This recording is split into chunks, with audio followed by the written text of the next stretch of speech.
नमस्कार, good evening मंडळी. तुम्ही ऐकत आहात रेडिओ नगर 90.4 FM आवाज तुमचा. आपला सांजरंग हा शो सुरू झालाय आणि आपल्या या लाडक्या शो मध्ये मी तुमची सगळ्यांची लाडकी मैत्रीण RJ कोमल आहे तुमच्या सोबत. मंडळी, संध्याकाळचे 6 वाजलेत आणि मंडळी आज आहे 24 एप्रिल. मंडळी, तुम्हाला माहितीये का आज काय आहे? तर मंडळी, आज आहे राष्ट्रीय पंचायत राज दिन. आणि मंडळी, हा दिवस का साजरा केला जातो, कशा प्रकारे साजरा केला जातो, काय आहे या दिवसाचा इतिहास, हे सगळं आज आपण जाणून घेणार आहोत. याबद्दल आपण गप्पा मारणार आहोत आणि याबद्दल आपल्याला माहिती सांगण्यासाठी आज आपल्या सोबत आहेत ॲडव्होकेट गोरक्ष रखमाजी पालवे सर. 2006 पासून जिल्हा न्यायालयामध्ये हे कार्यरत आहेत. तसंच त्यांनी निवडणुकांविषयी ग्राहक मंचावरील अनेक खटले देखील हँडल केलेले आहेत आणि आज आपल्यासोबत सर मनसोक्त गप्पा मारणार आहेत. सर, सगळ्यात आधी मी रेडिओ नगरच्या स्टुडिओमध्ये तुमचं खूप खूप स्वागत करते. नमस्कार, धन्यवाद. तर सर, पंचायत राज म्हणजे नक्की काय? आता पंचायत राज आजचा जो दिवस आहे, या दिवसाचं जर महत्त्व विचारात घ्यायचं झालं तर 73व्या घटनादुरुस्तीनुसार त्रिस्तरीय योजना ही 24 एप्रिल म्हणजे आजच्या दिवशी आपल्या देशामध्ये लागू करण्यात आली. जसं आपण एखादी जयंती साजरी करतो, तर त्या अनुषंगाने ज्या दिवसापासून पंचायत राज व्यवस्था या देशात लागू करण्यात आली तो दिवस आजचा 24 एप्रिल 1993चा होता. म्हणजे ही घटनादुरुस्ती 1992 साली झाली आणि 93 पासून तिचा अंमल प्रत्यक्षामध्ये आला. त्यामुळे आपण 24 एप्रिल रोजी याचं एक जयंती म्हणावी अशा स्वरूपात या दिनाचं औचित्य साध. अच्छा सर, पंचायत राज दिवस केव्हापासून आणि का साजरा केला जातो? पंचायत राज दिवस हा जो आहे सर, तो 24 एप्रिल 1993 पासून सुरू झालेला आहे. 73व्या घटनादुरुस्तीनुसार, म्हणजे ती झाली 1992 मध्ये आणि तिचा इफेक्ट मिळाला 93 मध्ये. तर त्या दिवसापासून आपण तिला साजरी करतो. आणि पंचायत या शब्दातच बरीच मोठी गोष्ट आहे. आपण जेव्हा गावात पाहतो की अरे पंचायत बसली, म्हणजे या गोष्टीला खूप मोठा असा इतिहास आहे. आणि त्या अनुषंगाने जर पंचायत राजचं महत्त्व जर आपण पाहिलं तर इंग्रजांच्या काळात देखील एक लॉर्ड रिपन नावाचे ब्रिटिश अधिकारी होते आणि त्यांनी 12 मे 1882ला आपल्या देशामध्ये स्थानिक स्वराज्य संस्था सुरू केली होती. मग त्याच संस्थेच्या अनुषंगाने पुढे जेव्हा आपल्या देशामध्ये भारताचे पंतप्रधान पंडित जवाहरलाल नेहरू झाले, तेव्हा त्यांनी ही व्यवस्था करण्यासाठी पहिल्यांदा पाऊल उचललं आणि मग ती व्यवस्था सुरू झाली. तर ती व्यवस्था सुरू करण्यासाठी या व्यवस्थेचा थोडक्यात इतिहास असा आहे की ही व्यवस्था कशी लागू केली पाहिजे, तर या अनुषंगाने त्यांनी एक समिती स्थापन केली होती आणि ती जी समिती आहे ती बळवंतराय मेहता यांच्या अध्यक्षतेखाली 1957 मध्ये स्थापन करण्यात आली. आणि मग त्या समितीने ज्या शिफारसी केल्या की लोकांचा राजकीय दृष्ट्या आणि सजगता येण्यासाठी सहभाग वाढला पाहिजे. आणि मग सहभाग वाढला पाहिजे तर लोकशाहीमध्ये पूर्वी काय होतं की डायरेक्ट खासदार असतील तर पार्लमेंटमध्ये दिल्लीत बसतात, आमदार असतील तर मुंबईत जातात. तर मग खाली जे घटक आहे, जी पंचायत आपण म्हणतो म्हणजे गाव पातळीवर जी असायची, तर मग त्यांचा सहभाग कुठे, हा प्रश्न होता. म्हणून लोकशाहीचं विकेंद्रीकरण करण्यासाठीच्या अनुषंगाने ही बाब विचारात घेतली. आणि मग ही बाब विचारात घेतल्याच्या नंतर तुम्हाला जसं मी सांगितलं, पंतप्रधान जवाहरलाल नेहरू यांनी 2 ऑक्टोबर 1959 मध्ये पहिल्यांदा राजस्थान हे राज्य आहे, त्या राजस्थान राज्यातल्या नागौर जिल्ह्यामध्ये पहिल्यांदा ही पंचायत राजमधली पहिली पंचायत स्थापित केली. मग पंचायत राजमध्ये त्यांनी काय केलं, जेव्हा पंचायत राज स्वीकारण्यात आली तेव्हा त्रिस्तरीय योजना म्हणतात तिला थोडक्यात. म्हणजे स्थानिक स्वराज्य संस्थेसाठीची ही योजना आहे. मग स्थानिक स्वराज्य संस्थेमध्ये आता काय आहे की आपण एक सामान्य नागरिक धरला तर त्याला गावात पिण्याचं पाणी मिळत नाही किंवा त्याला आधार कार्ड हवंय, आता आधार कार्ड आलं, तेव्हा नव्हतं, किंवा त्याला कुठली व्यवस्था पाहिजे असेल तर त्याने मग त्यावेळेस जर लोकप्रतिनिधी असतील तर जायचं कुठं असा प्रश्न होता. मग त्यावेळेस लोकल बोर्ड वगैरे छोटे छोटे होते, पण त्याची विकेंद्रीकरणाची कार्यक्षमता इतकी मोठी नव्हती. मग त्याची ती समस्या सुटण्यासाठी काय झालं की पंचायत राज आल्यावर ग्रामपंचायतीची स्थापना झाली. ग्रामपंचायतीची स्थापना झाल्यामुळे प्रत्येक गावाला स्वतंत्र दर्जा दिल्याच्या नंतर त्या ठिकाणी स्थानिक स्वराज्य संस्थेच्या अधिनियमाने कायदे करण्यात आले. पहिलं फोरम हे ग्रामपंचायतीचं स्थापन झालं.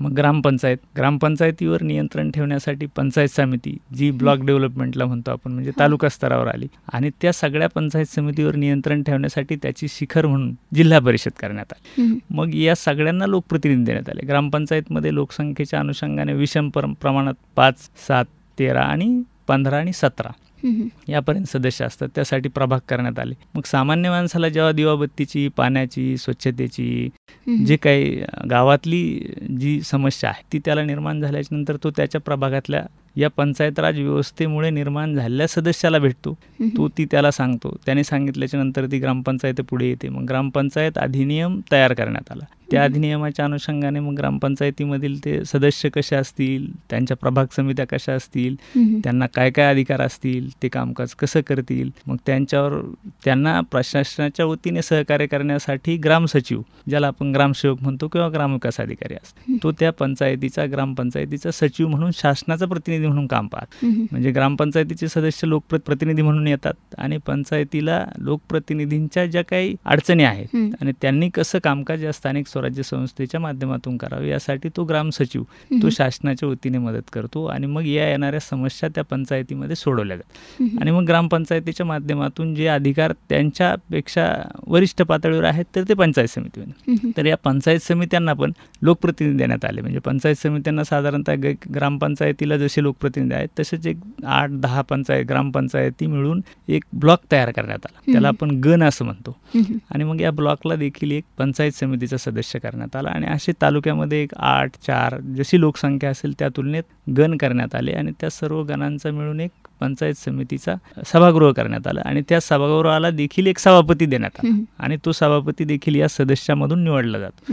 म्हणजे ग्रामपंचायतीच्या ज्या वरिष्ठ त्यांना डिमांड्स आहेत किंवा मागण्या आहेत त्याचं नियंत्रण ग्रामपंचायतीचे लोकप्रतिनिधी सगळे मतदार मिळून जो पंचायत समिती सदस्य निवडतात त्या सर्व सदस्यामधून एक सभापती निवडला जातो आणि त्या सभापतीपर्यंत ते त्यांच्या मागण्या पाठवतात. आणि या सभापतीला शासनाच्या वतीने मदत करण्यासाठी पुन्हा आपण गट विकास अधिकारी ही एक संकल्पना ऐकली असेल की तो पंचायत समितीमध्ये गट विकास अधिकारी असतो आणि तो त्यांच्यावर शासनाच्या वतीने जी योजना आहेत त्यामध्ये कशा शासकीय पद्धतीचे नियम काय आहेत, लोकांच्या मागण्या काय आहेत, सभापती आणि गट विकास अधिकारी यांच्या संमतीने दोघांच्या विचाराने मग ती खाली गाव पातळीपर्यंत वेगवेगळ्या विकास योजना राबवल्या जातात. आणि मग या सगळ्यांची शिखर संस्था म्हणून पुन्हा जिल्हा परिषद आहे. मग साधारणतः असं आहे की जिल्हा परिषदमध्ये कोण निवडून येतं हा आपल्यासमोर प्रश्न निर्माण होतो. तर मग जिल्हा परिषदमध्ये जे निवडून येतात त्यासाठी जसं ग्रामपंचायतीला मी सांगितलं की प्रत्येक गावातल्या प्रत्येक मतदान करतो आणि ग्रामपंचायतीचे सदस्य होऊन सरपंच होतो, तसंच पंचायत समितीला देखील 8-10 गावचे लोक मतदान करून एक पंचायत समिती सदस्य निवडतात. साधारणतः एक ढोबळ मनाने 2 पंचायत समितीचे गण आहेत. म्हणजे जिथं पंचायत समितीला 7-8 गावं असतात तर ते 8-2 16-17 गावाचा 18 गावाचा लोकसंख्येच्या अनुषंगाने एक जिल्हा परिषदेचा गट केला जातो आणि त्या गटाला एक सदस्य निवडून येतो आणि मग तो सदस्य जो आहे ते पूर्ण जिल्ह्यातले असे सगळे सदस्य निवडून येतात आणि ते जिल्हा परिषदेत येतात. आणि मग तिथं आल्याच्या नंतर या सगळ्या जिल्हा परिषदेच्या सदस्यांचं पुन्हा एकदा लिडरशिप करण्यासाठी जसं खाली आपण पाहिलं सरपंच आहे त्रिस्तरीय योजनेत ग्रामपंचायतीला, पंचायत समितीला सभापती आहे, तसाच जिल्हा परिषदेला एक अध्यक्ष दिला आहे. तो सगळ्या लोकांचं प्रतिनिधित्व करेल. आपण इकडं पाहिलं ग्रामपंचायतीला ग्रामसचिव आहे, वर आपण आल्याच्या नंतर पाहिलं पंचायत समितीला गट विकास अधिकारी आहे, तसा जिल्हा परिषदेला मुख्य कार्यकारी अधिकारी म्हणून शासनाच्या वतीने दिला गेला. आणि मग जिल्हा परिषदेचं ग्रेडेशन त्यांनी लोकसंख्येच्या तुलनेत केलं. जिथं अग्रेड आहेत जिल्हा परिषदा त्या ठिकाणी शक्यतो IAS दर्जाचे मुख्य कार्यकारी अधिकारी दिले जेणेकरून या सगळ्या योजना प्रभावीपणे राबवता येतील. मग जिल्ह्यातल्या ज्या योजना आहेत, जे शासन योजना पाठवतं त्या अंमलबजावणी करण्याचं काम जिल्हा परिषदेमार्फत, पंचायत समितीमार्फत आणि ग्रामपंचायतीमार्फत अगदी तळागाळापर्यंत पोहोचवण्यासाठी पंचायत राज ही स्थानिक स्वराज्य संस्था म्हणून त्रिस्तरीय योजना अत्यंत उत्कृष्टपणाने ही आदरणीय पंडित जवाहरलालजी नेहरू साहेब यांच्या मार्गदर्शनाखाली सुरू करण्यात आली. येस सर, आता तुम्ही सांगितलं की यामध्ये सदस्य निवडून दिले जातात किंवा ते निवडले जातात, तर त्यांची पात्रता काय असते? आता साधारणतः शैक्षणिक आपल्या देशाचं जर आपण पाहिलं तर शैक्षणिक आपण बऱ्यापैकी कमी होतो, मागासलेपणा त्याला म्हणता येणार नाही. मग आपण शैक्षणिक कमी असल्यामुळे सुरुवातीच्या काळामध्ये कुठलीही शैक्षणिक पात्रता नव्हती. आत्ताच्या अगदी अलीकडच्या काळामध्ये म्हणजे साधारणतः 2010च्या नंतर काही दुरुस्त्या होऊन साधारणतः 4थी पास, 7वी पास आणि 12वी पास अशा स्वरूपाच्या शैक्षणिक आहात ग्रामपंचायत सदस्य, पंचायत समिती आणि जिल्हा परिषद. पण त्यासाठी देखील वयाची अट आहे. म्हणजे जी समजा सिनियर सिटीजन झाले आहेत, जेव्हा कसं की जेव्हा RTE नव्हता म्हणजे शिक्षणाचा सक्तीचा कायदा नव्हता, तत्पूर्वी जे लोक शिकलेच नाहीत तेव्हा शिक्षणाची सक्ती नव्हती, मग त्यांना शिक्षण मिळालं नसेल तर ते या प्रक्रियेपासून बाधित झाले नाही पाहिजे. मग त्यासाठी तशी अद्यापही सक्तीची शिक्षणाची अट नाही. अच्छा. आणि सर, पंचायतीचे काय अधिकार आणि जबाबदाऱ्या आहेत? आता कसं आहे की आपण ग्रामपंचायतीच्या पातळीवर घेतलं तर ग्रामपंचायतीच्या पातळीवर खूप मोठ्या प्रमाणात ग्रामपंचायतीला अधिकार आहेत. म्हणजे ग्रामपंचायत ही त्यांच्या गावाचा पूर्ण विकास आराखडा तयार करू शकते. त्यांना गावामध्ये काय हवंय, कुठं पाणी सांडपाणी जिरवायचं आहे, त्यांना कुठं दिवाबत्तीची व्यवस्था करायची आहे, कुठं क्रीडांगणं करायचे आहेत, कुठं रस्ते करायचे आहेत, कुठं शौचालय करायचे आहेत, कुठे त्यांच्या छोट्या छोट्या गरजा आहेत की हॉस्पिटल्स हवेत किंवा जे काय आहेत, या सगळ्या गोष्टी त्यांच्या अधिकारामध्ये ते निर्माण करू शकतात. मग प्रश्न राहतो की त्यांनी निर्माण केलं, त्यांना फंड्स कुठून येतील. सगळ्यात महत्त्वाची गोष्ट आहे की या सगळ्या गोष्टीचा त्यांनी आराखडा करायचा आहे आणि तो आराखडा करून मग त्या माध्यमातून जो ग्रामसचिव आहे त्याने हे पाहिजे की आता आपल्या गावात हॉस्पिटल पाहिजे तर मग ही शासनाची योजना यासाठी काय आहे, मग त्या योजनेसाठी मग त्याने त्याप्रमाणे मदत घ्यायची आहे की मग पंचायत समितीला कळवायचे, जिल्हा परिषदेला कळवायचे आणि या 3 संस्थेच्या माध्यमाच्या बाहेर जर असेल तर राज्य शासन किंवा केंद्र शासन, पण या 3 ज्या समित्या आहेत, ग्रामपंचायत, जिल्हा परिषद, पंचायत समिती, तर यांच्या माध्यमातून राज्य शासनाकडे त्यांचे जर तसे काही मोठे उद्देश असतील, मोठे हॉस्पिटल्स करायचे असतील तर त्यासाठी ते प्रस्ताव पाठवू शकतात, त्याचा पाठपुरावा करू शकतात आणि त्या माध्यमातून सरकारकडून त्यांना निधी देखील मिळतो. जर ही प्रोसेस पाहिली तर खरंच खूप मोठी आहे, त्यामुळं अनेक गैरप्रकार देखील होण्याची शक्यता असेल, तर मग याचे कायदे काय आहेत? हो, मग निश्चित काय होतं की ज्या ठिकाणी अधिकार प्राप्त झालेत त्या ठिकाणी अधिकाराचा गैरवापर होतो, ही निश्चित बाब आहे. यासाठी शासन जे आहे तर शासनाच्या पातळीवर जेव्हा ही योजना आली त्याचवेळी या योजनेचं अंमलबजावणी कशी करायची तर त्या अनुषंगाने कायदे करण्यात आले. मग त्या अनुषंगाने जिल्हा परिषद आणि पंचायत समितीसाठी जिल्हा परिषद आणि पंचायत समिती अधिनियम आहे आणि ग्रामपंचायतीसाठी स्वतंत्र मुंबई ग्रामपंचायत अधिनियम आहे. मग यामध्ये काय होतं की जनरली समजा आता सदस्य पदावर माणूस बसला की त्याच्याकडे आपोआप अधिकार येतात. अधिकार आल्याच्या नंतर अधिकाराचा दुरुपयोग हा येतो, म्हणून दुरुपयोग त्याने केला जाऊ नये, त्याचा आदर्श राहावा, हा खूप मोठा हेतू जो विधानमंडळ आहे किंवा संसद आहे या सगळ्या हाऊसनी विचारात घेऊन अधिकाराचा दुरुपयोग करणाऱ्या सदस्यांना अपात्र करण्याच्या तरतुदी करून ठेवल्या आहेत. म्हणजे उदाहरणादाखल जर घ्यायचं म्हटलं तर एखाद्या ग्रामपंचायत सदस्याने गावामध्ये तो पदावर बसलाय याचा फायदा घेऊन जर एखादी शासकीय जमीन आहे आणि तिच्यावर अतिक्रमण केलं तर त्याला जिल्हाधिकारी ग्रामपंचायत अधिनियमाप्रमाणे अपात्र करा. किंवा त्याने एखादी सरकारची योजना आहे आणि त्याने कोणाच्या भागीदारीमध्ये त्या योजनेमध्ये टेंडर भरलं त्या ग्रामपंचायतचं सदस्य असताना आणि काम केलं आणि त्या माध्यमातून जर स्वतःला लाभ मिळवला तरी त्याला अपात्र केलं. मग आता काय होतं की कायदे हे कसं आहे, ग्रामपंचायतीचा आपण जर विचार केला, पंचायत समिती, ग्रामपंचायत आणि जिल्हा परिषदांचा, तर आज मी तीच तुम्हाला सांगतो की देश पातळीवर साधारणतः 29 लाखाहून अधिक प्रतिनिधी आहेत. म्हणजे 29 लाख म्हणजे खूप मोठी संख्या आहे. मग ही सजगता येण्यासाठी हे कायदे कठोर आहेत. म्हणजे बऱ्याचदा अशी टीका होते की अरे आमदार खासदार आहेत त्यांना 3 अपत्य असो 30 अपत्य असो त्यांना अपात्र करत नाही, त्यांनी एखादं टेंडर घेतलं त्यांना अपात्र करत नाही, त्यांनी अतिक्रमण केलं त्यांना अपात्र करत नाही, परंतु आम्ही ग्रामपंचायत सदस्य आहोत, आम्हाला 3रं अपत्य जन्माला आलं की अपात्र करता, आम्ही घरपट्टी पाणीपट्टी 3 महिने भरली नाही की आम्हाला अपात्र करता, आम्ही कुठं अतिक्रमण केलं थोडंफार की आम्हाला अपात्र करता. तर मग हा आमच्यावर अन्याय नाही का? तर ती निश्चित त्यांच्यावर अन्याय नाही. त्याचं कारण असं आहे की खासदार आमदारांची संख्या देशातली संख्या विचारात घेता ती खूप कमी आहे. मग त्यामुळे प्रभावी अंमलबजावणी होण्यासाठी मोठ्या संख्येने लोकांपर्यंत संदेश जाणं गरजेचं असतं आणि तो या माध्यमातून जातो. त्याच्यामुळे पदाचा दुरुपयोग जर कुठल्याही ग्रामपंचायतीच्या सदस्याने, पंचायत समितीच्या सदस्याने, जिल्हा परिषदेच्या सदस्याने केला तर त्यासाठी त्यामध्ये अपात्रतेच्या तरतुदी करण्यात आलेल्या आहेत आणि त्या आधारे अद्याप अनेक लोक अपात्र झाले ज्यांनी शासकीय योजनेत सहभाग घेतला, आर्थिक लाभ मिळवला, 2 पेक्षा अधिक अपत्यांना जन्म दिला, कुणी 90 दिवस घरपट्टी पाणीपट्टीची मागणी करून भरली नाही, कुठे शासकीय जमिनीवर अतिक्रमण केलं. आपण नेहमी बातम्या असतो, वृत्तपत्रात बातम्या येतात की सासूचे अतिक्रमण भोवले, सुनेचे अतिक्रमण भोवले किंवा स्वतःचे अतिक्रमण भोवले किंवा 3ऱ्या अपत्यांना जन्म देणे भोवले. तर हे सगळे प्रकार जे आहेत ते कायद्याप्रमाणे त्यांच्यावर नियंत्रण ठेवलं. सर, कशा प्रकारच्या केस असतात, म्हणजे आतापर्यंत तुम्ही कशा प्रकारच्या केस यामध्ये पाहिल्यात? आता जनरली ही मोठी संख्या साधारणतः तक्रारीची जिल्हा परिषद आणि पंचायत समिती सदस्यापेक्षा ग्रामपंचायत सदस्यामध्ये आढळून येते. कारण ग्रामपंचायत सदस्यांची संख्या मोठी असते आणि ग्रामपंचायत ही एकदम स्थानिक पातळीवरची अत्यंत शेवटच्या ठिकाणची, म्हणजे जिथून या देशाचा सगळा स्रोत आहे त्या ठिकाणची संस्था आहे. आणि मग त्या ठिकाणी काय असतं की खूप मोठ्या प्रमाणात प्रचंड नागरिक सजग पण असतात आणि हेवे दावे पण असतात. आणि हेवे दाव्यामुळे काय होतं, जे काही कायदे आहेत त्याच्या कायदे हेव्या दाव्यामुळे उलट लोकांना लवकर समजतात असं माझं मत आहे. कारण मग आता शेजारी राहणारे 2 जण असतात, दोघेही ग्रामपंचायतीला उभं राहतात, ते एकमेकाच्या विरुद्ध उभे राहतात, एक जण पराभूत होतो, एक जण निवडून येतो. निवडून आला जो पराभूत झाला त्याला माहित असतं याला किती मुलं आहेत, 2 मुलं आहेत आणि आता 3रा मुलगा याचा जन्मला, मग तो लगेच कायदा पाहतो, मी पराभूत झालो ना तर मग आता याला अपात्र करून टाकू का, आता याला 3रं अपत्य. पण मग त्याचा फायदा की कायदा जो आहे तो लोकांना कळतो की आपली लोकसंख्या वाढते, आपण आपण 2पेक्षा अधिक अपत्यांना जन्म दिला नाही पाहिजे. आपल्याला जर लोकप्रतिनिधी राहायचं असेल तर मग त्याचा पूर्ण गावभर चर्चा होती की अरे बाबा आपल्या गावातला असा असा सदस्य तिसरं अपत्य जन्माल्यामुळे अपात्र झाला. आणि मग बाकी सगळेजण विचार करतात की आपल्याला भविष्यात निवडणूक करायची आहे किंवा तिसरं अपत्य नको आहे असं शासनाचा संदेश आहे, आपल्याला योजना मिळणार नाहीत किंवा उद्या अडचणीचं ठरेल. अप्रत्यक्षपणे कायद्याविषयीची जागरूकता अशा केसेसमधून होते आणि त्यामुळे सगळी लोक सजग होतात. जास्तीत जास्त ग्रामपंचायतीमध्ये आपण केसेस पाहतो 3 अपत्या संदर्भात असतात.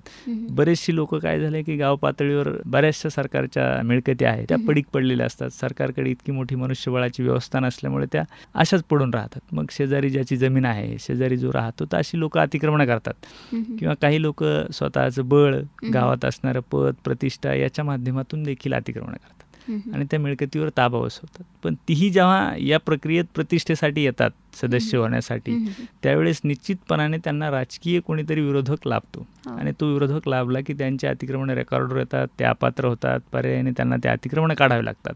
म्हणजे जो आडदांड माणूस आहे, दादागिरीने अतिक्रमण करतो, तोही व्यवस्थेत सहभागी झाला की तो अपात्र झाल्यावर पुन्हा तो कायदा पाळायला लागतो. म्हणून या ज्या तरतुदी आहेत त्या अत्यंत प्रभावी तरतुदी आहेत. येस. आणि सर आपल्या भारत देशामध्ये दरवर्षी किती केस आढळतात या संदर्भात? आता कसं आहे, आता आपण पाहिलं की मी आत्ताच सांगितलं आपल्याला की 29 लाखापेक्षा अधिक सदस्य आहेत वेगवेगळ्या, म्हणजे जिल्हा परिषद, पंचायत समिती आणि ग्रामपंचायत. त्यामुळे याची सेंट्रलाइज सिस्टीम नाही की केसेसची. म्हणजे जसं आपण न्यायालयीन व्यवस्थेमध्ये सुप्रीम कोर्टापर्यंत पेंडन्सी जी आहे, बरीचशी टीका झाली की न्याय लवकर मिळत नाही, न्याय लवकर न मिळणे हाच अन्याय आहे. तर त्या अनुषंगाने ती सिस्टीम सेंट्रल झाली आहे, त्यामुळे त्या केस मोजल्या जातात आणि मग देशात किती खटले प्रलंबित आहेत तर त्याचे आकडे डिक्लेअर होतात. परंतु या अनुषंगाने प्रलंबित खटले मोजण्याची कुठली व्यवस्था नाही. त्यामुळे निश्चित आकडे नाही, परंतु खूप मोठ्या प्रमाणात अलीकडच्या काळात जागृती झाल्यामुळे मोठ्या प्रमाणामध्ये आपण पाहतो की जिल्ह्यामध्ये साधारणतः मी पाहतो तर साधारणतः 200-500 केसेस दरवर्षी दाखल होतात जिल्हाधिकाऱ्याकडे ग्रामपंचायत सदस्यांना अपात्र करण्यासाठी. आणि त्यामध्ये खूप मोठ्या प्रमाणात जिथे सत्य आढळून येतं, अतिक्रमण दिसून येतं, 2पेक्षा अधिक अपत्यांना जन्म दिलेला आहे, आर्थिक लाभ घेतलेला आहे, ती सदस्य जिल्हाधिकाऱ्याकडून अपात्र करण्यात येतात. पंचायत समिती आणि जिल्हा परिषद सदस्यासाठी हेच फोरम जे आहे ते कायद्याप्रमाणे मान्य आयुक्तांना अधिकार आहेत, मग तिकडे जातात. पण दरम्यानच्या काळात यासाठी सेंट्रल सिस्टीम नसल्यामुळे त्याचा आकडा निश्चित होऊ शकत नाही. आणि सर हे झालं देशाच्या बाबतीत. आपल्या अहमदनगरमध्ये कशा प्रकारे आहेत याच्या केसेस? अहमदनगरमध्ये आपण जर पाहिलं तर मोठ्या प्रमाणामध्ये अतिक्रमणासंदर्भात केसेस आहेत की जनरली काय होतं की अहमदनगर जिल्हा तसा क्षेत्रफळाच्या दृष्टिकोनातून खूप मोठा आहे आणि जिल्ह्यामध्ये काही धरणं झाल्यामुळे, पुनर्वसन झाल्यामुळे बरेचसे लोक एका ठिकाणाहून दुसऱ्या ठिकाणी विस्थापित झाले, नवीन गावठाणं निर्माण झाले. आणि प्रत्येक गावात कसं होतं की सरकारने त्या काळी त्यांच्या ज्या जमिनी होत्या त्या राखण्याची कुठली व्यवस्था प्रभावीपणे करता आलेली नाही. म्हणजे त्यांच्याकडे रेकॉर्ड्स आहेत, सगळ्या गोष्टी आहेत, परंतु त्या ठिकाणी कोणी नसेल तर ऑटोमॅटिकली लोक अतिक्रमण करतात. म्हणून मॅक्झिमम आपल्या जिल्ह्यामध्ये जर पाहिलं तर अतिक्रमणाच्या केसेस खूप मोठ्या प्रमाणात पाहायला मिळतात. आणि सर तुम्ही आतापर्यंत किती केसेस हँडल केल्यात या बाबतीत? मी तर आतापर्यंत असा आकडा निश्चित सांगता येणार नाही, परंतु 2006 पासून तर साधारणतः एक 12-13 पर्यंत केसेसची संख्या खूप कमी होती. 12-13 नंतर ती खूप झपाट्याने मोठ्या प्रमाणात वाढली. म्हणजे आतापर्यंत मी आकडा सांगू शकत नाही, पण साधारणतः सहजरित्या अगदी 200-500 केसेस माझ्या हातून गेलेल्या असतील, ज्यामध्ये आता दरम्यानच्या काळात कायदा आला, जात पडताळणी प्रमाणपत्र जे आहे ते वैधता प्रमाणपत्र असलं पाहिजे, तर ती पण एक मोठी संख्या आहे. काय होतं की आपल्याकडे कायद्यात तरतूद आहे की तुम्ही ग्रामपंचायतीची आरक्षित जागा जी आहे त्या आरक्षित जागेवर निवडणूक लढू शकता. निवडणूक लढण्यासाठी आरक्षित जागेला तुम्ही ज्या जातीच्या आहात त्याचं प्रमाणपत्र द्यायचं आहे, पण त्यापासून मात्र 3 महिने, 6 महिने आणि एक्सटेंड करून 12 महिने या कालावधीमध्ये तुम्ही त्या जातीचं प्रमाणपत्र जे घेतलेलं आहे ते जात वैधता समितीकडून पडताळून घ्यायचं आणि मग ती झाली तुमची जात वैधता प्रमाणपत्र, म्हणजे तुमची जात ती वैध स्वरूपाची आहे. तर हे प्रमाणपत्र मिळवून देण्याची जबाबदारी जो निवडून येणारा सदस्य आहे त्याच्यावर असते. पण बरेचदा असं होतं की तो त्याचा फॉलोअप घेत नाही आणि मग ते त्याला जात वैधता प्रमाणपत्र मिळत नाही आणि ती प्रोव्हिजन, ती तरतूद कायद्यातली आहे ती सक्तीची आहे. मग ते जर नाही प्राप्त करून घेतलं त्याने, शासनाने एक्सटेंड केलेल्या विहित मुदतीत आता वर्षभराच्या, तर मग त्याला मात्र अपात्र केलं जातं. तर दरम्यानच्या आता समजा आता निवडणुका वगैरे असल्यामुळे काही केसेस प्रलंबित आहेत, पण पूर्वी साधारणतः एक 5 वर्षापूर्वी आपल्या जिल्ह्यामध्ये अशी साधारणतः 700 ते 800 प्रकरणं होती की ज्यांनी जात वैधता प्रमाणपत्र हे सादर केलं नाही विहित मुदतीमधून, त्यांना अपात्र करण्यात आलं. सर आता तुम्ही सांगितलं की तुम्ही 500 केस तरी हँडल केल्या असतील. याच्या तुमचा एखादा असा अनुभव आहे का की ती केस खूपच किचकट होती, तुम्हाला अजूनही ती केस आठवते की खूप वेगळा अनुभव होता त्या केसबद्दल तुमचा? निश्चित खूप मोठ्या आहेत, पण काय होतं की आता एखाद्या व्यक्तीच्या केस संदर्भात आपण माहिती देणं हे संयुक्तिक नाही, त्याचं नाव घेऊन माहिती नाही, पण खूप अशा केसेस आहेत की खूप गमतीशीर असतात. म्हणजे आता तर मी एक 3 अपत्यासंदर्भातली केस पाहिली की ज्यामध्ये रेकॉर्ड्सच गायब करून टाकलं. तो सदस्य असल्यामुळे त्याने काय केलं की ग्रामपंचायतीमध्ये त्याच्या मुलाचा 3ऱ्या अपत्याचा ज्या साली जन्म झालाय ते पानच फाडून टाकलं. मग आता रेकॉर्ड्स अवेलेबल नाही, तर मग अशा परिस्थितीमध्ये काय करायचं की जर रेकॉर्ड नसेल तर त्याला 3रं अपत्य जन्मलं हे कशाच्या आधारे सिद्ध होणार? बरं, कायद्यामध्ये भारतीय पुरावा कायद्यात काही तत्व घालून दिले आहेत की पुरावा कोणता विचारात घ्यायचा. मग आता सुदैवाने काय होतं की काही गोष्टी करायला गेलं तर कुठे ना कुठे पुरावा राहतो. म्हणजे आता त्याने ते पान फाडल्यामुळे तिथला पुरावा नोंदीचा जरी गेला असला तरी आपल्याकडे अंगणवाडी सेविका आहेत, त्याच्यानंतर आपण त्या आरोग्य सेविका आहेत. तर या सगळ्या बाबीकडे अंगणवाडी सेविका आणि आरोग्य सेविका यांच्याकडे जेव्हापासून गर्भधारणा होते तेव्हापासून नोंदी असतात. परंतु कायद्याच्या दृष्टिकोनातून त्यांच्या रजिस्टरला खूप मोठं महत्व नाही, तो सेकंडरी पुरावा, महत्वपूर्ण पुरावा नाही. आणि मग जन्माचा दाखला हाच महत्वपूर्ण पुरावा आहे. तर मग अशा कॉम्प्लिकेशन्स मध्ये काय करायचं हा प्रश्न निर्माण होतो. तर मग अशा केसेस ज्या आहेत त्या खालच्या पातळीवर जिल्हाधिकाऱ्यांचे अधिकार मर्यादित असल्यामुळे त्यांना पर्यायाने जन्माचा दाखला मिळाला नसेल तर त्यांना तो सदस्य अपात्र करता येत नाही. या अनुषंगाने मग त्या साधारणतः नंतर आयुक्ताकडे त्यामध्ये अपील होतात. तिथेही त्यांना प्रायमरी पुरावा नसल्यामुळे ते निर्णय घेऊ शकत नाहीत, कारण त्यांच्याकडे जी ट्रायल चालते म्हणजे ज्याला आपण सपरीक्षा म्हणतो ती समरी असते. म्हणजे फक्त कागदपत्र पाहिजेत आणि त्यावर निर्णय द्यायचा. त्यापेक्षा जास्त त्यांना खोलात जाता येत नाही. मग मात्र त्या आयुक्ताच्या निर्णयानंतर त्याला हायकोर्टमध्ये जाता येतं आणि मग तो जेव्हा आमदार उच्च न्यायालयात जातो त्या ठिकाणी मात्र प्रचंड अधिकार आहे. अशा केसेसमध्ये बऱ्याचदा जे पिटिशनर असतात, तक्रारदार असतात, ते माननीय न्यायालयामध्ये DNA टेस्टची मागणी करतात आणि मग अशी DNA टेस्टची मागणी झाली आणि ती जर मंजूर झाली तर सत्य समोर येतो आणि आपोआप तो सदस्य पायउतार होतो. सर, आणि जेव्हा हे असं कळतं किंवा त्यांनी गैरप्रकार केला हे कळतं तर त्यांना कशा प्रकारची शिक्षा दिली जाते? नाही, आता त्यामध्ये काय आहे की तो पिनल कोड नाही, म्हणजे दंडित करणारा कायदा नाही. म्हणजे तो जो कायदा आहे तर तो त्यांच्या वर्तनावर निर्बंध आणण्यासाठी आहे की तो पदाचा दुरुपयोग करू नये एवढाच कायद्याचा हेतू आहे. लेजिस्लेचरचा मूळ हेतू काय आहे की ह्या पदावर बसले त्याचा दुरुपयोग होऊ नये म्हणून त्यांना दंडित केलं जात नाही, परंतु त्यांचं पद काढून घेतलं जातं. इतकीच शिक्षा आहे. म्हणजे पद काढून घेतलं तरी ते खूप मोठं आहे, कारण तो कशासाठी करतोय, त्या पदासाठी करतोय आणि पदाच्या माध्यमातून गैरफायदा घेतोय तर पदावरून जातोय. म्हणजे पुन्हा त्याला काहीच मिळणार नाही, ना प्रतिष्ठा मिळणार आहे ना पद मिळणार. म्हणून त्यासाठी शिक्षा ही पदावरून काढण्याचीच आहे, त्या व्यतिरिक्त शिक्षा नाही. अच्छा. आणि सर, जसं तुम्ही सांगितलं की असे केस होतात, असे गैरप्रकार घडतात, तर ज्या लोकांना या पंचायत राज समितीचं सदस्य व्हायचंय अशांना तुम्ही काय सांगाल आज? नाही, पंचायत राजचं ज्यांना सदस्य व्हायचंय त्यांना तर मी अत्यंत नम्रपणे आवाहन करतो की खरोखर देशामध्ये लोकशाही म्हणजे गांधीजींचं जे स्वप्न होतं खेड्याकडे चाला, म्हणजे हा मूळ गांधीजींच्या स्वप्नाचा गाभा आहे की आपण खेड्याकडे गेलं पाहिजे. आणि मग खेड्यात सुविधा नाहीयेत ही जी समस्या होती ती सोडवण्यासाठी काय आलं तर ही त्रिस्तरीय योजना आली पंचायत राज. आणि मग ही व्यवस्था जर इतकी मोठी शासनाने प्रबळ करून दिली की तुमच्या गावात तुम्हाला इतके अधिकार दिले ग्रामसभेला की तुम्ही ठरू शकता की आम्हाला या गोष्टी हव्यात, मेजॉरिटी तुम्ही ठरू शकता या गोष्टी आम्हाला मिळाल्या पाहिजे. आणि शासनाने इतक्या मोठ्या प्रमाणात बदल केलेत आणि डायरेक्ट ग्रामपंचायतींना माननीय अण्णा हजारे साहेबांच्या आंदोलनानंतर ग्रामपंचायतींना अत्यंत स्वयंभू करण्याचा त्यांनी प्रयत्न चालवला. आणि मग जर इतका मोठा तुमच्याकडे अधिकार प्राप्त होतोय तर तुम्ही छोटे छोटे गैरप्रकार 100% टाळले पाहिजे. काय तुम्ही त्यातून मिळवणार काय? शेवटी अल्टिमेटली तुमचा उद्देश आहे की समाजाची सेवा करायची आहे आणि त्या सेवेच्या माध्यमातून एक प्रतिष्ठा प्रत्यक्षपणे तुम्हाला प्राप्त होणार आहे. तर मग ठेकेदारी करणं, कुठं अतिक्रमण करणं, कुठं शौचालयाचा वापर न करणं, कुठं 2पेक्षा अधिक अपत्यांना जन्म देऊन त्या टाळाटाळी करणं, या गोष्टीमध्ये काय, जेव्हा तुम्हाला सेवा करायची आहे आणि सेवेसाठी जर तुम्हाला इतक्या मोठ्या पातळीवर अत्यंत प्रतिष्ठा देणारं एक स्थानिक स्वराज्य संस्थेचा सदस्य म्हणून ज्याला चांगला मानसन्मान मिळणारं पद मिळत आहे तर त्यावेळेस तुम्ही या छोट्या छोट्या स्वार्थाकडे निश्चितपणे दुर्लक्ष केलं पाहिजे असं माझं त्यांना आवाहन आहे. आणि सर, जेव्हा तो व्यक्ती जो आहे तो या समितीचा सदस्य होतो तेव्हा त्याला कोणकोणते अधिकार दिले जातात? तो जेव्हा सदस्य होतो तो व्यक्तिगत त्याला अधिकार, या ठिकाणी व्यक्तिगत अधिकार कुठलेही प्राप्त होत नाही. म्हणजे सगळ्यात महत्त्वाची जी बाब आहे की जो ग्रामपंचायतीचा सदस्य होतो तर त्याला जे अधिकार आहेत तर तो त्याच्या सदस्य झाल्यानंतर मासिक मीटिंगमध्ये त्याला काय मागण्या आहेत तो मासिक मीटिंगचा सभासद होतो. मग त्याच्या मागण्या आहे की बा माझा असा असा प्रभाग आहे, इथे दिवाबत्तीची व्यवस्थित व्यवस्था नाही, इथे लाईट नाही आहे, इथे पाणी नाही आहे, या व्यवस्था मला करायच्या. तो त्या ग्रामपंचायतीच्या मीटिंगमध्ये त्या व्यवस्थाची मागणी मांड आणि मग त्यावर सगळ्याच्या मीटिंगमध्ये त्याच्यावर चर्चा होते आणि त्या गोष्टीला मंजुरी दिली जाते. म्हणजे त्याला व्यक्तिशः अधिकार जरी नसला तर तो जेव्हा जसा ग्रामपंचायत हे एक प्रकारचं सभागृह आहे, तो त्याची व्यथा सभागृहामध्ये मांडतो आणि त्या व्यथेला समस्या समजून त्या समस्येचं निवारण करण्यात येतं. म्हणजे तो प्रत्यक्षरित्या त्याचाच अधिकार आहे की त्याने मांडलेली समस्या त्या ठिकाणी लिहिली जाते, नोंद घेतली जाते, तिच्यावर पाठपुरावा होतो, ती समस्या सोडवली जाते. म्हणजे तो त्याचा अप्रत्यक्षरित्या अधिकारच आहे. आणि सर हा जो दिवस आहे त्याची दरवर्षी काही थीम असते का? निश्चितपणाने. आता यावर्षी निवडणुका असल्यामुळे आपण बाहेर कुठं खूप हे पाहिलेलं नसेल, परंतु हा दिवस ग्रामपंचायतीमध्ये, पंचायत समितीमध्ये, जिल्हा परिषदेमध्ये अत्यंत मोठ्या प्रमाणात साजरा केला जातो. या दिवशी त्यांच्या असणारे अधिकार, त्यांच्या असणारे कर्तव्य, त्यांच्या असणाऱ्या जबाबदाऱ्या या अनुषंगाने त्यांना माहिती दिली जाते. या दिवशी जे समजा उत्कृष्ट कार्य करतात अशा ज्या ग्रामपंचायत आहेत त्यांना मोठ्या प्रमाणात बक्षिसं दिले जातात, पुरस्कार दिले जातात, त्यांचे सत्काराचे सोहळे केले जातात.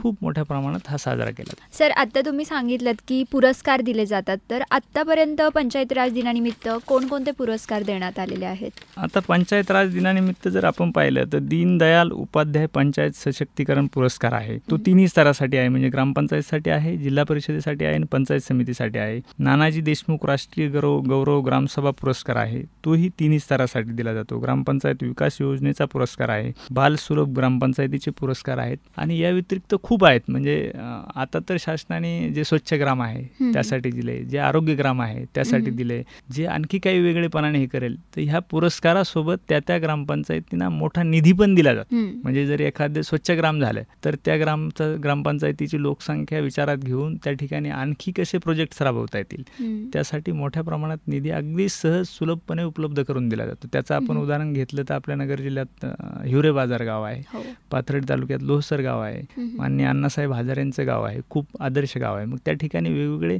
इतक्या मोठ्या प्रमाणात शासन निधी देतं की तुम्हाला आणखी सुधारणा करून त्याचं मॉडेल व्हिलेजमध्ये रूपांतर करतं. सर या वर्षीची थीम काय आहे आजच्या दिनाची? आता यावर्षी निवडणुका असल्यामुळे आणि शासन निवडणुकामध्ये जे काही शासकीय व्यवस्था आहे ती व्यस्त आहे आणि दुसऱ्या बाजूला आचारसंहिता आहे. त्यामुळे या वर्षी आपल्याला हा दिवस मोठ्या प्रमाणात साजरा केलेला दिसणार नाही, परंतु त्या ठिकाणी जिल्हा परिषदेमध्ये, पंचायत समितीमध्ये, ग्रामपंचायतीमध्ये जे सदस्य आहेत, तिथला जो ग्रामसचिव आहे ते ग्रामपंचायतीमध्ये त्यांच्या पातळीवर आचारसंहितेचं उल्लंघन होणार नाही अशा पद्धतीने त्यांचा कार्यक्रम घेऊन साजरा करतील. पंचायत समिती स्तरावर जे पंचायत समितीचे सदस्य आहेत ते सदस्य आणि गट विकास अधिकारी जे आहेत ते साजरा करतील. जिल्हा परिषदेच्या स्तरावर जिल्हा परिषद सदस्य आणि मुख्य कार्यकारी अधिकारी जे आहेत ते साजरा करतील. यावर्षी जिल्हा परिषद आणि पंचायत समिती या दोन्ही ठिकाणी आपल्याकडे सदस्य नाहीत, कारण निवडणुका झालेल्या नाहीत. त्या निवडणुका माननीय नामदार सर्वोच्च न्यायालयामध्ये काही खटले प्रलंबित असल्यामुळे प्रलंबित आहेत. तर त्या ठिकाणी जेव्हा पंचायत समितीचा सभापतीचा जो कार्यभार आहे तो पूर्णपणे गट विकास अधिकाऱ्याकडे असतो,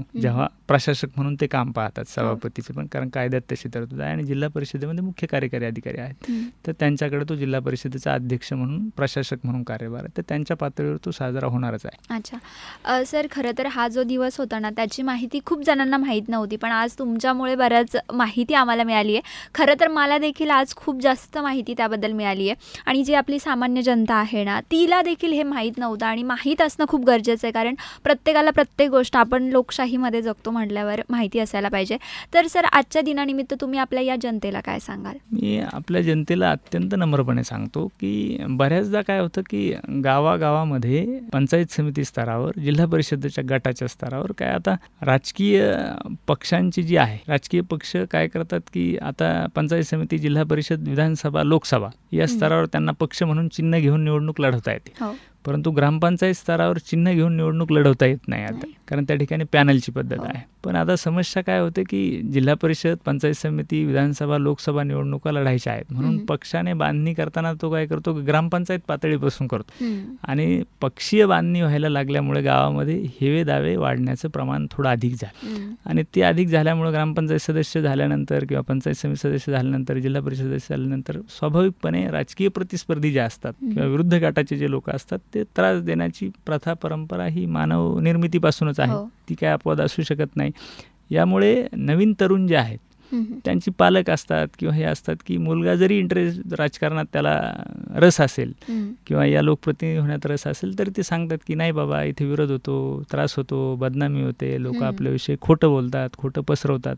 तर यामुळे तो राजकारणात कसा जाणार नाही यासाठी प्रतिबंधित करण्याचा प्रयत्न पालकांकडून केला जातो. परंतु माझी पालकांना पण विनंती आहे की त्या पातळीवर जेव्हा आपण कुठली तरी गोष्ट करतोय तर निश्चितपणाने तुम्ही चांगलं करत असाल तर तुम्हाला बदनाम केलं जाईल, परंतु तुम्ही त्यामध्ये यशस्वी होणार. जी काही लोकांना बदनाम करण्याची तुमची प्रवृत्ती आहे ती थोड्या काळापुरती असते. दरम्यानच्या काळात तुमचा अविरत संघर्ष राहिला तर त्या ठिकाणी लोकांना सत्य समोर येतं. त्यामुळे माझी नवयुवकांना, पालकांना आणि सर्व नागरिकांना आव्हान आहे की आपण सगळ्या चांगल्या माणसांनी या प्रक्रियेमध्ये सहभागी झालंच पाहिजे. वाईट माणसं सहभागी होऊन ही प्रक्रिया त्यांच्या ताब्यात मिळवण्यापेक्षा चांगल्या माणसांनी थोडा त्रास सहन करून ती प्रक्रिया जर आपल्या ताब्यात ठेवली तर संपूर्ण देश जो आहे तो सुजलाम सुफलाम निश्चित होईल. त्यामुळे माझी सर्व लोकांना विनंती आहे की आपण निश्चितपणाने या प्रक्रियेपासून केवळ बदनामी किंवा मानसिक त्रास यासाठी दूर जाऊ नका, तर आपण या प्रक्रियेमध्ये अगदी जोमाने पूर्ण पातळीवर सहभागी व्हा. सत्य हे सत्यच असतं. नक्कीच सर, खूप छान सांगितलं तुम्ही की वाईट हातात जाण्यापेक्षा चांगल्या हातात गेलेलं कधीही चांगली आहे सत्ता. आणि सर आता पाहिलं तर सगळीकडे निवडणुकीचं वातावरण आहे, तर याबद्दल काही केसेस येतात का आता कोर्टात तुमच्याकडे? खूप मोठ्या प्रमाणात. आता काय असतं की ग्रामपंचायत वगैरे नामनिर्देशन प्रक्रिया असते. ग्रामपंचायतीला जशी असते तशीच पंचायत समितीला असते, तशीच जिल्हा परिषदेला असते, तशीच लोकसभेला असते, तशीच विधानसभेला असते. आता लोकसभेची निवडणूक चालू आहे. या ठिकाणी पण आता नामनिर्देशन पत्र सादर केलं जातं आहे. आपण पाहतोय नामनिर्देशन पत्रासाठी एक कालावधी दिलाय, त्यासाठी एक फॉर्मॅट आहे. त्याप्रमाणे त्या उमेदवाराने त्याचे सगळे जबाबदाऱ्या, दायित्व, कर्ज, काय प्रॉपर्टी आहे त्या सगळ्या असेट अँड लायबिलिटी, गुन्हे त्याच्यावर असणार, या सगळ्या गोष्टीचा फॉर्म 26 म्हणून एक प्रतिज्ञापत्र आहे, ज्याला आपला लोकप्रतिनिधित्व कायदा आहे त्या कायद्याप्रमाणे ते त्यांना भरून देणं बंधनकारक आहे. तेच प्रतिज्ञापत्र खासदारांना पण भरून देणं बंधनकारक आहे. तेच प्रतिज्ञापत्र ग्रामपंचायतीच्या सदस्यांना पण भरून देणं बंधनकारक आहे. म्हणजे लोकप्रतिनिधी हा इक्वल आहे. फक्त तो किती लोकांचा आहे म्हणून तो पंचायतीचा आहे, ग्रामपंचायतीचा आहे, जिल्हा परिषदेचा आहे, विधानसभेचा आहे, लोकसभेचा आहे. म्हणून त्यासाठी सगळ्यांना सारख्या प्रमाणात कायदेशीर जबाबदाऱ्या पार पाडाव्या लागतात. मग आता जर पाहिलं तर कोणी खोटे प्रतिज्ञापत्र देतं.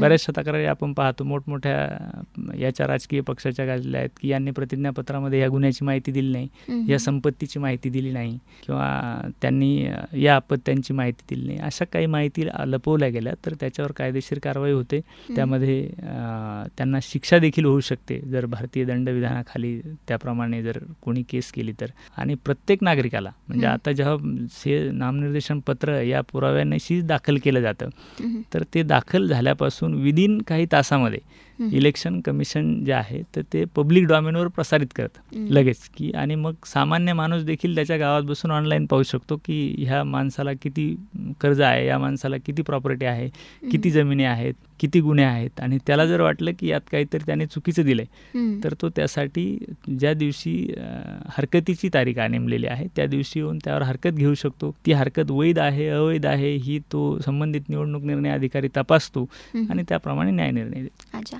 आणि सर खरं तर ही प्रक्रिया खूप लांब आहे, किचकट आहे असं म्हटलं जातं आणि सामान्य लोक यापासून दूर राहण्याचा प्रयत्न करतात, मतदान करत नाहीत. हे कितपत योग्य? खूप मोठी दुर्दैवाची गोष्ट आहे. म्हणजे आता आपण लोकसभेची निवडणूक असल्यामुळे सध्या त्या अनुषंगाने प्रसारमाध्यमामध्ये बातम्या प्रकाशित होतात. मी एक 8 दिवसापूर्वी एक प्रसारमाध्यमामध्ये आलेला एक स्तंभलेख वाचण्यात आला माझ्या. त्या स्तंभलेखामध्ये जेव्हा मी बारकाईने पाहिलं तर आजपर्यंत ज्या सरकार आली जी पूर्ण बहुमतात आली, म्हणजे काँग्रेसच्या काळात पूर्ण बहुमतात आली, भाजपची पण आत्ताची पूर्ण बहुमतात, तर या सगळ्या सरकार पूर्ण बहुमतात येताना देखील या कुठल्याही सरकारच्या प्रतिनिधींना 40% अधिकचं मतदान नाही, 40 ते 45. म्हणजे जे सरकार म्हणून बसले ते साधारणतः 50% कमी मताने बसलेली सरकार आहे.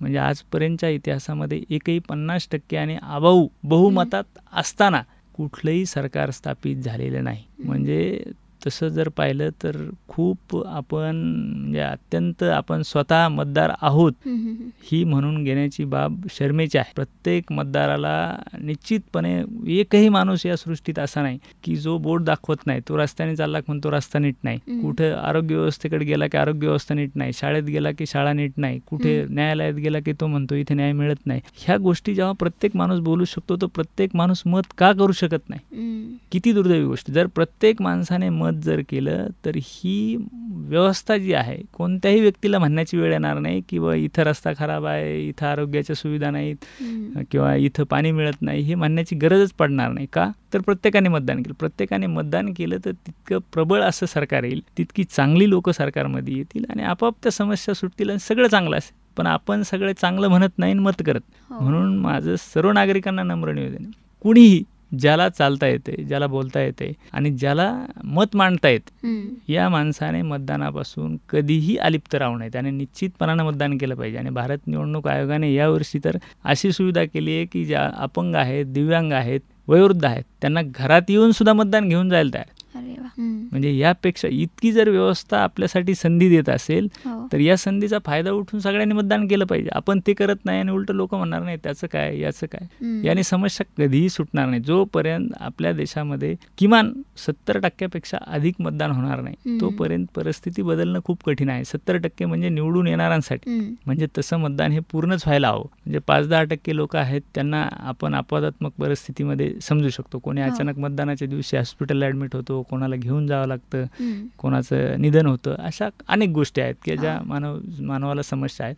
परंतु मॅक्सिमम लोकांनी, प्रत्येक नागरिकाने, ज्याला लिहिता वाचता येतं, ज्याला आकलन आहे, ज्याला मेंदू आहे, या माणसाने मतदान केलंच पाहिजे. तरच त्याला अधिकार आहे की या व्यवस्थेविषयी बोलण्याचा. आणि मग लोक जे म्हणतात की आमचं कोणी ऐकत नाही, त्याचं कारण आहे तुम्ही मतदान करत नाही. तुम्ही म्हणजे आपण दोघं मतदान करतोय किंवा अनेक लोक मतदान करतायत, पण तरी आपला आवाज काय ऐकला जात नाही की आपल्या पाठी अनेक आहेत की त्यांनी मतदान केलं. पण आपण सगळे एक आहोत हे जेव्हा होईल तेव्हा मात्र ही व्यवस्था अत्यंत स्वच्छ, अत्यंत चांगली, यापेक्षा खूप प्रभावी होईल. म्हणून सर्वांनी मतदान केलंच पाहिजे. नक्कीच सर, खूप छान सांगितलं तुम्ही की जर तुम्ही टीका करताय तर तुम्ही पण पुढे येऊन त्याच्याबद्दल काम केलं पाहिजे. हे खूप गरजेचं आहे. फक्त आपण एकावर अवलंबून राहून चालणार नाही. सर, आज तुम्ही इथे आलात, वेळात वेळ काढून आलात, तुमची केस होती तरी तुम्ही इथे आलात आणि आज आमच्यासोबत खूप मनमोकळ्या गप्पा मारल्यात, खूप छान माहिती आम्हाला दिलीत, त्याबद्दल खूप खूप धन्यवाद. धन्यवाद.